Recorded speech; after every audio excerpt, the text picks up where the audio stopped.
Hello, কেমন আছো তোমরা সবাই? এই দেখো আজকে আমি নিয়ে চলে এসেছি দুটো পুদিনা গাছের কাটিং। আর এই কাটিংগুলোকেই আজকে মাটিতে বসাবো। সেই জন্য আমি একটা ছড়ানো মাটির টব নিয়ে নিয়েছি আর বাগানের নর্মাল মাটি দিয়ে টবটাকে ভরাট করে নিয়েছি। এরপর কোনো রকম রুট হরমোন ছাড়াই কিন্তু ডাইরেক্ট আমি এই কাটিংগুলোকে মাটিতে বসিয়ে দিয়েছি। হ্যাঁ, পুদিনা গাছ করা এতটাই সহজ। তোমরা চাইলে বাজার থেকে একদিন কিছুটা পুদিনা পাতা কিনে আনবে এবং সেখান থেকে দুটো কাটিং কোনো টবে বা মাটিতে বসিয়ে দেবে আর দেখবে কত তাড়াতাড়ি পুদিনার পুরো জঙ্গল হয়ে গেছে।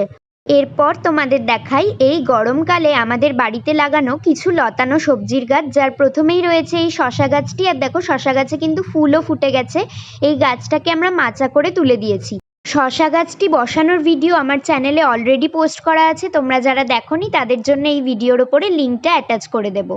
তারপর দেখো এই মিষ্টি কুমড়ো গাছটি আমাদের বাগানের মাটিতেই কিন্তু রয়েছে আর প্রত্যেকটা ডালে ডালে অনেক ফুল এসেছে। তবে এই ফুলগুলো থেকে কিন্তু কুমড়ো হবে না, কুমড়ো হবে এই স্ত্রী ফুলগুলো থেকে।